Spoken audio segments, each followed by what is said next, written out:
Hello everybody, it's Melanie coming to you from the Outer Banks, North Carolina, and these are my kiddos out surfing in the water today.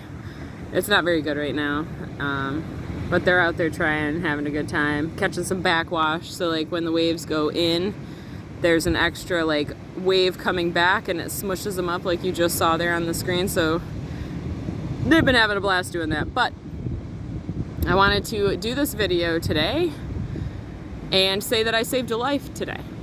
And it's about the 5th time that this has happened in my life here at the beach.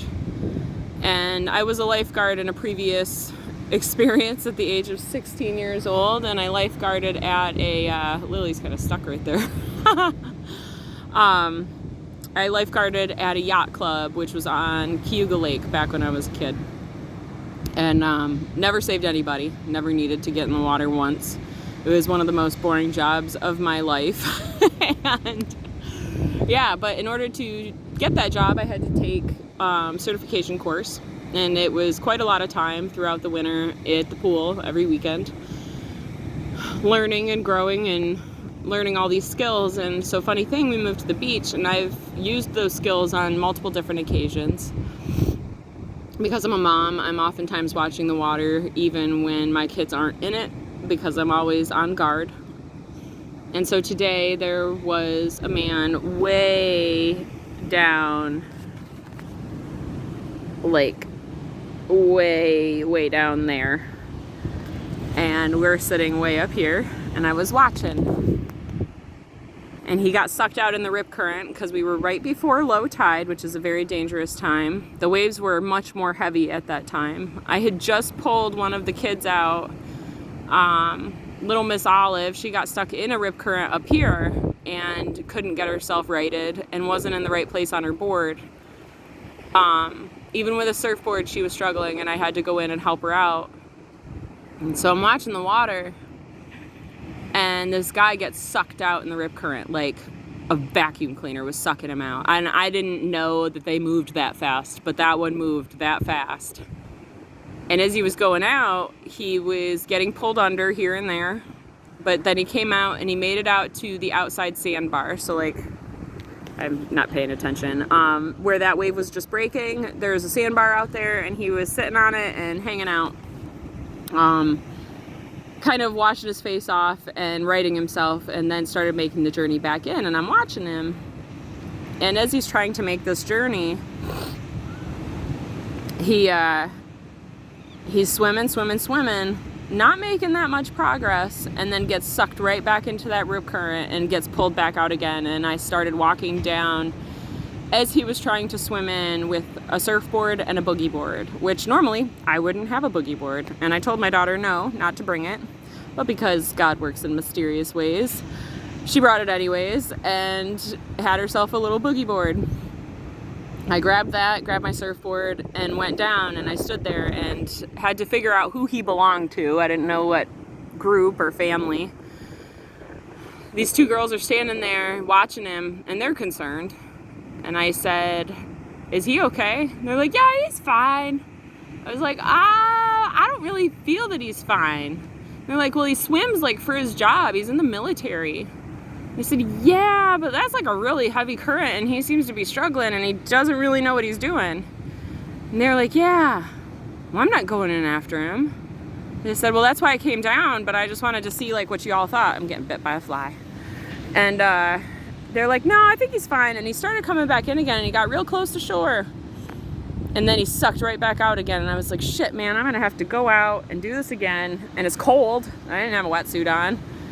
I told the girls they weren't allowed to bring him today. Chris brought him down, trying to make him tough. And so I go in, and as I'm walking into the water, there is a honeybee that lands on the tip of my board, and I'm like 3 steps into the water, right?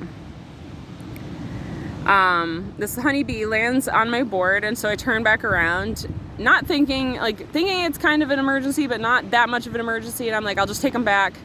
And so she went to grab him, and he flew away. And I went back in, and I went out to this guy, and this guy's from Wilmington, so that's a surf beach town. And he goes, "What's happening?" He said, "You're stuck in a rip current, man. Like, are you okay? Can we get you out of here?" And he goes, "I've been trying to swim for a while and I'm just not making any progress." And he said, "Yeah, because you're stuck in the rip." And then I realized he didn't have cognition. He didn't have the ability to know how to fix this. So I said, "Here, take this board." I gave him the boogie board, assuming that he'd be able to work it right. And he flips it upside down. And he's on the white part, and we're stuck in a really precarious place. I just want to get out of the rip because it means it's less for me to swim back. So I'm trying to get him. I said, "Just hang on to my leash." I tried to get him to paddle. Noticed that the board was upside down. I said, "Grab my leash." Oh, my husband's gonna catch a wave. Maybe, nope. Grab my leash and hang on. I'm gonna pull you out. And we're gonna paddle this way. I said, "Kick your legs really hard and try to help me paddle." So we're going, and he's pretty much dead weight in the water. He's tired, he's exhausted. And we finally get out of the rip. And I said, "All right, we're gonna start paddling towards shore, but we're gonna paddle in this diagonal direction." And we start paddling, and we get to this point, and the rip is just pulling us back, and it's pulling us back. And so I get off my board, it's chin deep water. Water's still sucking me back, and I'm pushing him in like I would push my kids onto a surfing wave when I was teaching them.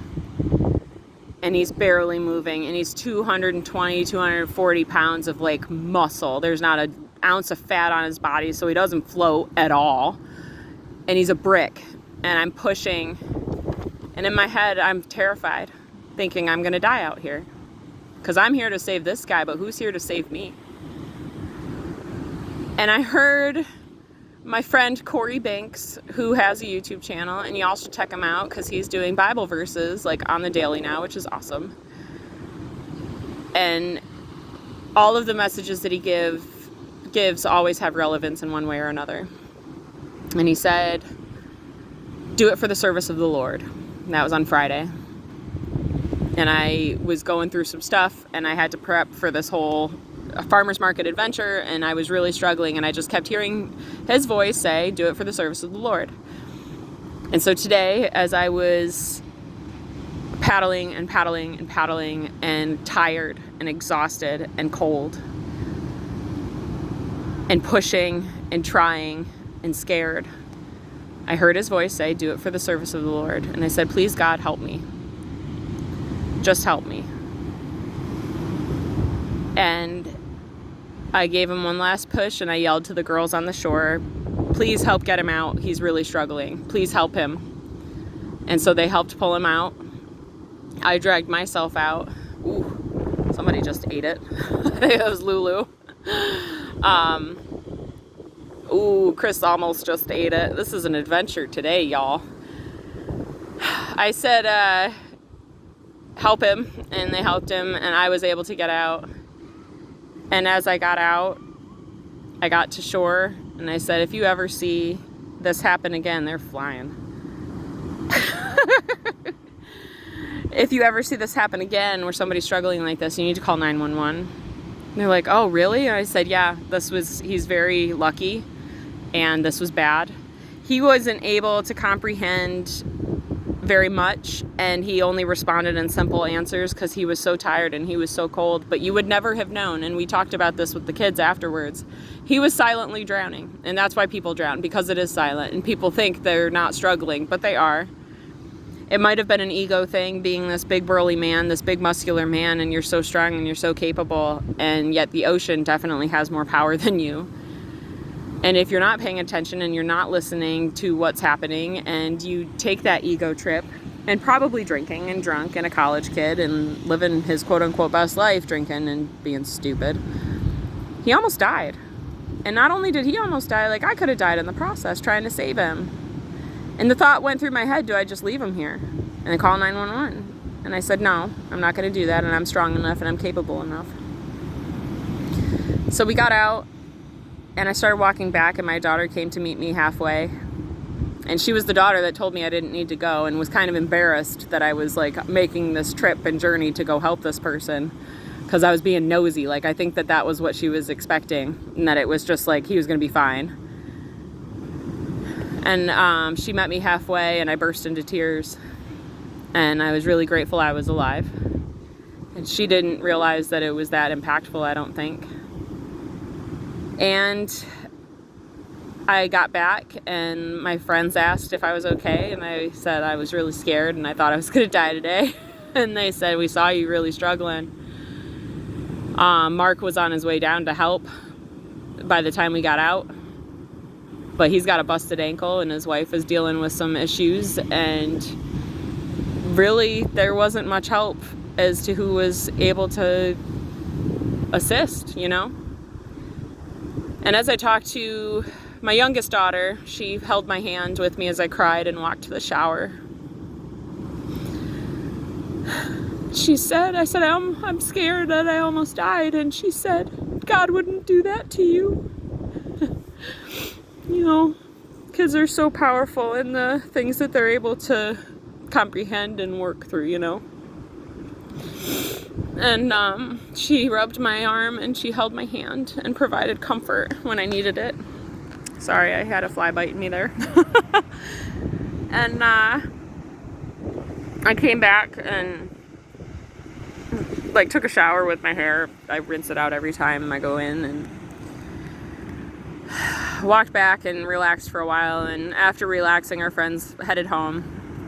And I was talking to my oldest daughter, and we were talking about something completely different. That I said, God gives us these experiences to teach us something. Every experience is given to you to teach you something, and it's your choice to choose to find the message and the lesson in it, or continue to sit in self-pity and pain that you're inflicting on yourself. And you can only choose to get out of it when you choose to. And right at that moment, the message came in, because I'd been asking myself, like, what is the lesson in all of this? Like, why do I keep like finding these people and saving these people? And the answer came as the words came out for her, that you're strong enough. You're powerful enough. You are a leader. And I was like, fuck, I don't want to be a leader. And yet here I am, stepping into this leadership role of the only person on the beach to take initiative in that. And there's like quite a few people. I mean, there's like all these umbrellas all the way down. And this is less people than there were earlier, but there's people. And I was the one to go. And so I guess it's a really cool experience to learn how powerful and strong I am, because I only weigh 130, 140 pounds now. And I dragged somebody out on equipment that's not built for that. All because of the knowledge, the power, the wisdom that I had, and the strength and the energy and the ability and the agility that I had to be able to go and do that. And I'm really proud of myself. And I guess I just want to share with everybody that like anybody's capable of what I'm doing. Anybody's powerful enough to do what I'm doing. They just have to choose it for themselves, and you have to take care of yourself and your mind, soul, and body. And please stop relying on the medical system. They will not fix you by removing parts of your body. They're not fixing you. They're just putting a Band-Aid on it while ripping part of you out. You know, like it's not a good fix. And God gave you body parts and organs for a reason. So surgery should never be an option, should never have been an option. And really it's diet. And it's what we're consuming and it's what we're eating. And our health and wellness comes from that. And this energy and vitality that I have. Because you guys go back to the community post that I just did of what I looked like 6 years ago, 7 years ago. Who I was. I couldn't have saved nobody 7 years ago. No way. I would have died. So know that you're powerful. Know that you're strong enough. Know that you also are a leader. You just have to choose it. And you got to choose it by taking care of yourself and loving yourself enough.